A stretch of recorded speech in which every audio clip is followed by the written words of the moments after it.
Quand est-ce que tu vas enfin payer cette maison? Tu penses que ce n'est pas assez important pour moi? Mais Anya, si je n'ai pas encore touché l'argent, comment veux-tu que je trouve les fonds? Tu sais que je n'ai que mon travail, rien de plus. Ça, c'est ton problème, pas le mien. Et tu dépenses ton argent en dehors de la maison avec d'autres femmes, tout en prétendant que tu n'y es pour rien. Pourquoi tu penses ça? Tu m'accuses depuis 10 ans sans preuve. Je suis clair avec toi, je suis un homme honnête et mon argent est pour toi et nos enfants. Arrête, s'il te plaît, Roberto. Tu cherches toujours des excuses pour ne rien nous donner. Tu ne passes même pas de temps avec tes enfants. Tu nous laisses seuls et tu prétends que ce sont tes enfants. Tu n'as pas honte. Je ne le fais pas exprès.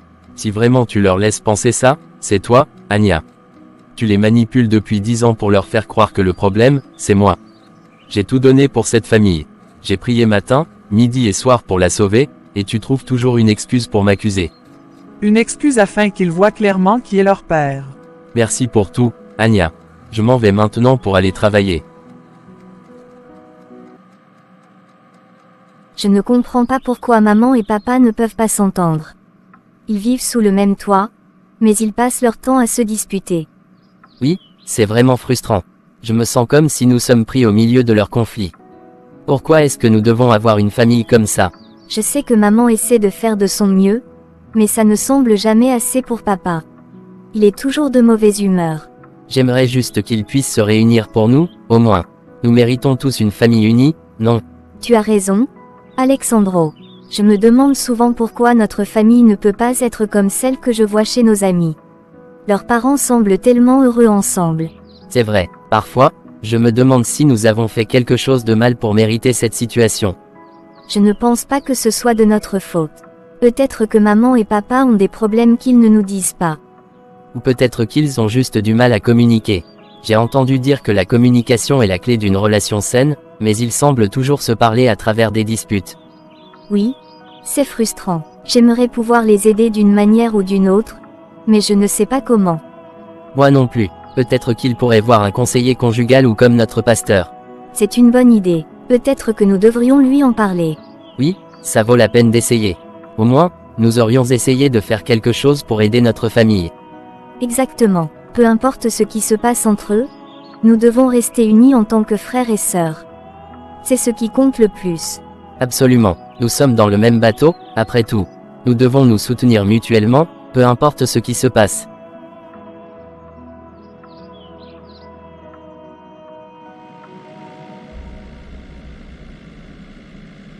Seigneur, tu vois tout et entends tout. Je n'ai rien à craindre, car je sais que je fais mon travail en tant que père de famille. Ma femme ne semble pas essayer de me comprendre. Elle m'accuse d'infidélité sans aucune preuve. C'est tellement frustrant. Alexandra, je ne peux plus supporter ces disputes constantes avec ton père. C'est lui qui a causé tout ce chaos en ayant une autre femme dans sa vie. Maman, je comprends ta douleur, mais tu sais que réagir ainsi n'est pas la solution. En tant que famille chrétienne, nous devons trouver la paix et la résolution dans notre foi. Si seulement ton père avait encore une once de respect pour Dieu, il ne me laisserait pas dans cette situation. Il ne me donne même pas du temps et ne me laisse pas sortir.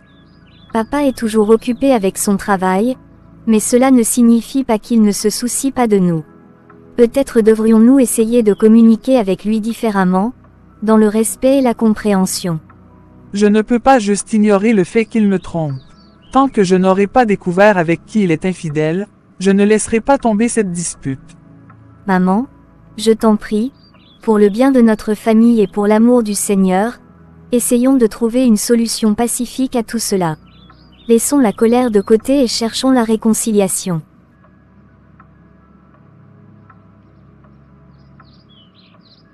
Pour que les familles réussissent à travers les années avec une forte probabilité de réussite, il est important que les membres de la famille s'engagent à y parvenir chaque jour, un jour à la fois. Chaque membre doit prendre la décision de s'entendre avec les autres chaque jour de manière pratique, en écoutant les autres, en s'entraînant à être patient envers les autres alors que le contraire est tellement plus facile parce que cela vient naturellement. Seigneur, je viens humblement devant toi, dans la prière pour ma famille. Je te demande de protéger notre mariage, de fortifier nos liens et de dissiper tout malentendu entre moi et ma femme Anya. Pendant ces 10 dernières années, nous avons traversé des moments difficiles, et je te demande, Seigneur, d'intervenir dans nos vies. Aide-nous à nous comprendre mutuellement, à écouter avec compassion et à pardonner avec amour. Que ton Esprit Saint travaille en nous pour nous unir davantage et pour que nos cœurs soient remplis de paix et d'harmonie. Seigneur, je te prie spécifiquement pour que ma femme cesse de me reprocher, de m'accuser, et qu'elle ouvre son cœur à la compassion et à la compréhension. Que ses yeux soient ouverts à la vérité et que nous puissions avancer ensemble dans la foi et l'amour. Guide-nous, Seigneur, sur le chemin de la réconciliation et de la restauration. Que ton amour inconditionnel nous enveloppe et nous garde unis dans ta lumière, au nom de Jésus-Christ, notre Sauveur. Amen.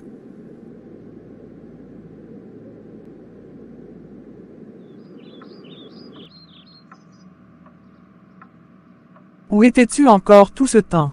Ton travail finit à 4 heures et tu n'es rentré qu'à 6 heures. Ne me dis pas que tu étais encore chez une autre femme. J'étais sur la montagne pour prier, pour me ressourcer, pour trouver la paix loin du travail. Arrête de mêler le Seigneur dans tes mensonges. Tu veux juste cacher le fait que tu es avec une autre femme. Quand est-ce que tu vas enfin me comprendre, Anya? Nous sommes ensemble depuis 15 ans, et maintenant tu me vois comme un menteur, un homme qui ne te respecte pas. Pourquoi tu es comme ça chaque jour? Je suis fatigué de tes mensonges. Peut-être que tu voulais juste me quitter et que tu cherches maintenant une excuse. Il faut qu'on cesse avec ça. On ne peut pas continuer à discuter chaque jour dans cette maison, surtout devant les enfants. Ils ne méritent pas ça. Maintenant tu te soucies pour eux. Depuis quand es-tu comme ça? Je veux qu'ils sachent à quel point leur père n'est pas sérieux, malgré son image devant les autres, devant les fidèles de l'Église.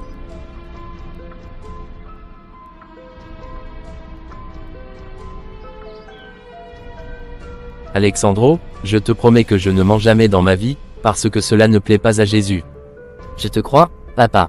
Mais pourquoi est-ce que tu ne tries pas de résoudre les choses avec maman?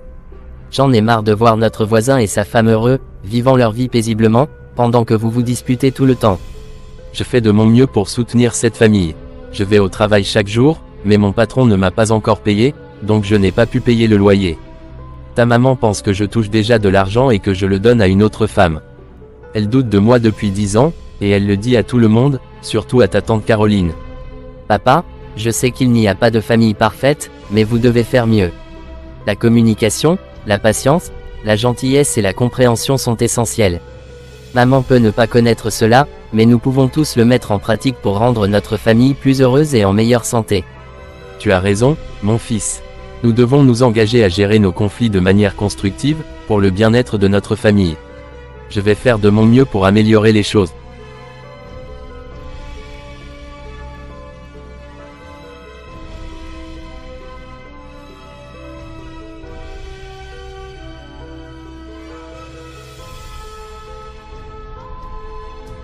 Caroline, je suis vraiment perdue. Roberto me fait tellement de mal, mais je ne sais pas si je peux divorcer. Je suis chrétienne, après tout. C'est justement à cause de cette notion chrétienne que tu acceptes tout ça. Tout cela vient de nos parents, je suis sûre. Je ne pense pas que Roberto était ainsi avant.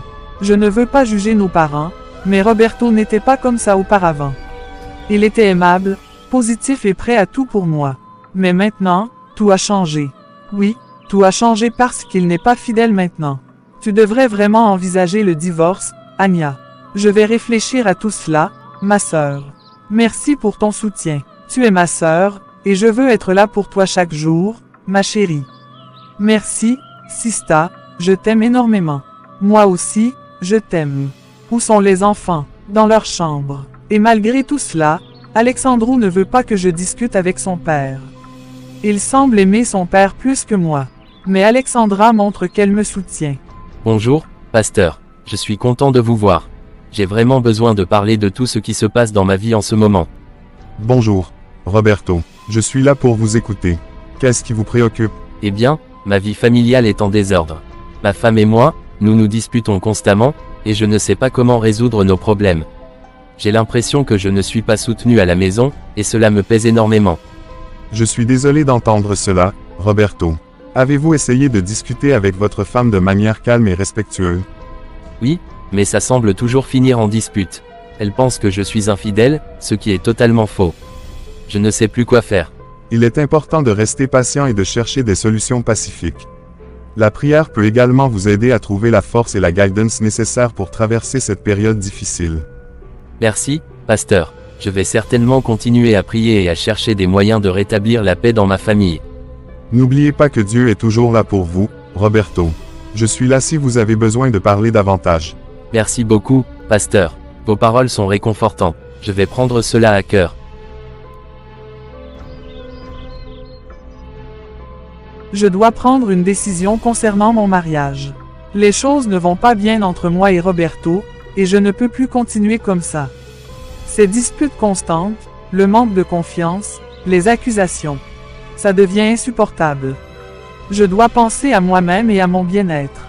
Divorcer est une décision énorme, mais je ne peux plus ignorer les problèmes. Je dois être forte et prendre les mesures nécessaires pour retrouver la paix dans ma vie. La qualité d'une famille dépend de la qualité de sa communication.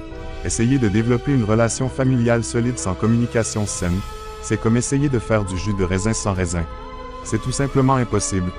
Une communication saine, c'est la première compétence à utiliser pour maintenir un sens de la famille. Roberto, il est temps que nous ayons une conversation sérieuse. Demain, je vais déposer les documents de divorce à la mairie. Tu dois les signer. Anya, s'il te plaît, écoute-moi. Le divorce n'est pas la solution. Nous devons faire tout notre possible pour sauver notre mariage. Je t'ai écouté pendant des années, Roberto. Mais je ne peux plus supporter cette douleur et cette souffrance. Je dois penser à moi-même maintenant. Mais ce n'est pas ce que l'Évangile nous enseigne. Nous devons chercher la réconciliation, le pardon, l'amour inconditionnel. Je suis désolé, Roberto, mais je ne peux plus continuer comme ça. À partir de ce soir, je dors sur ce canapé. Tu dois accepter ma décision. Anya, je t'en prie, ne fais pas ça. Nous pouvons trouver une solution. Ne prends pas cette décision précipitée. C'est décidé, Roberto. Demain, je dépose les papiers de divorce. J'ai besoin de retrouver ma liberté et ma paix.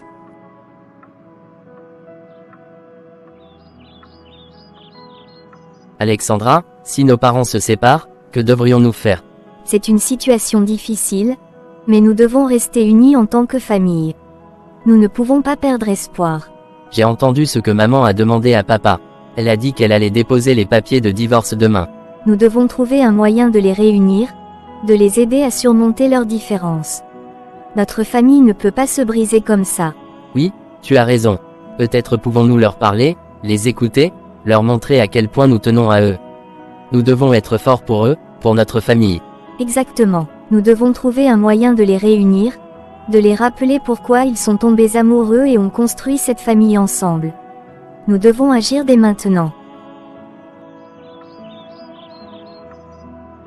Seigneur, je viens à toi dans la prière, implorant ta guidance et ta protection pour ma relation avec ma femme. Je te demande de détourner le diable de ce que nous avons uni, de ne pas permettre qu'il s'immisce dans notre amour et divise ce que tu as joint. Je te supplie, Seigneur, de nous aider à surmonter nos différences, à retrouver la paix et l'harmonie dans notre mariage. Donne-nous la force de résister aux tentations et de pardonner les erreurs passées, s'il te plaît, Dieu, ne permets pas que le divorce entre dans nos cœurs. Aide-nous à rester fermes dans notre engagement l'un envers l'autre, à trouver des solutions et à reconstruire notre relation sur des bases solides. Protège notre amour, Seigneur, et garde-nous unis dans ta grâce et ta miséricorde. Que ta lumière brille sur notre chemin et nous guide vers la réconciliation et le renouveau. Au nom de Jésus-Christ, Amen.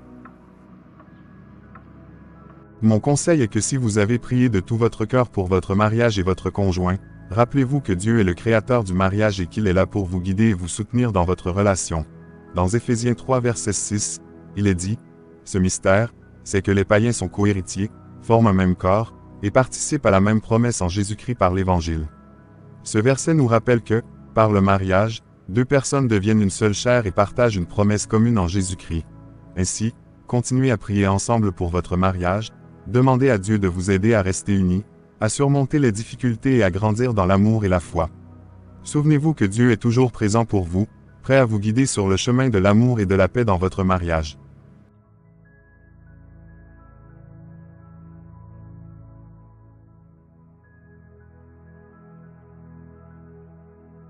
Où est Alexandra? Elle est dans ta chambre avec papa. D'accord. J'ai déjà préparé la nourriture pour vous. Maintenant, il est temps pour moi de partir pour faire signer à ton père les papiers du divorce. Ce soir, je dormirai chez ma sœur Caroline. Maman. Maman, je sais que tu es contrariée et que tu envisages le divorce, mais je veux te parler de quelque chose d'important. Qu'est-ce qu'il y a, mon fils? Je sais que tu as des raisons de te sentir ainsi, mais je crains que ta décision de divorcer ne ruine nos vies à tous les quatre. Le divorce peut avoir des conséquences durables, maman. Mais tu ne comprends pas, Alexandro. C'est tellement difficile pour moi en ce moment. Je comprends, maman, mais je veux que tu aies le courage de ne pas laisser le diable prendre le dessus dans cette situation. Nous devons faire confiance à Dieu et rester unis en tant que famille. Le divorce n'est pas la solution, maman. En tant que chrétiens, nous devons rechercher la réconciliation, le pardon et l'amour inconditionnel. Je sais que tu peux trouver la force en toi pour surmonter cette épreuve. Tu as raison, mon fils. Le divorce n'est pas bon pour nous en tant que chrétiens. Merci pour tes conseils. Je suis là pour toi, maman. Ensemble, nous surmonterons cette épreuve, s'il te plaît ne nous laisse pas maman.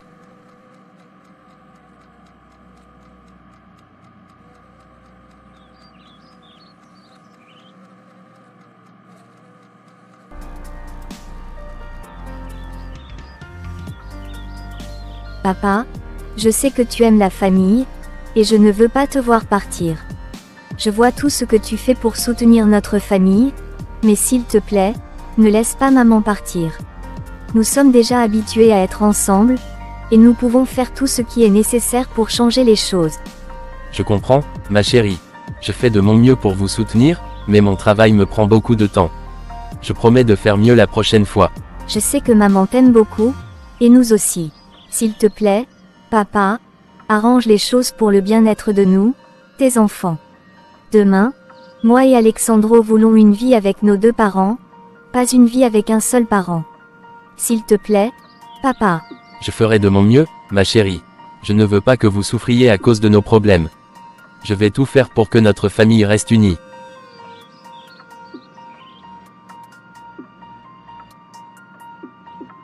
Je t'aime papa. Je t'aime aussi ma fille.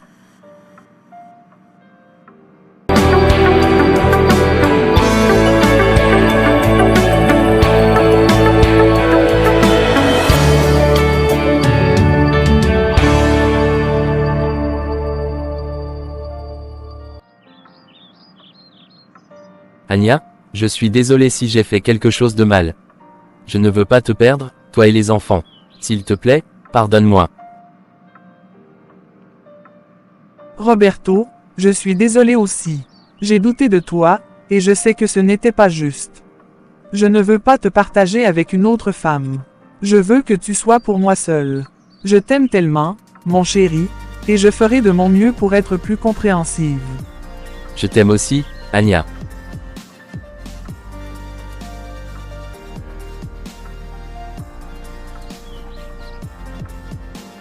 On a gagné, on a réussi à les réconcilier.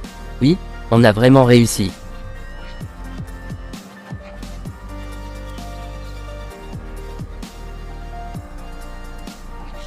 Mon conseil est que, même dans les moments les plus difficiles, il est possible de sauver votre relation et d'éviter le divorce.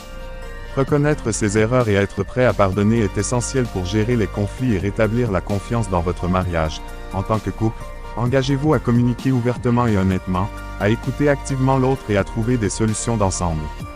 Soyez toujours prêts à prier ensemble, à demander au Seigneur de vous guider et de fortifier votre mariage.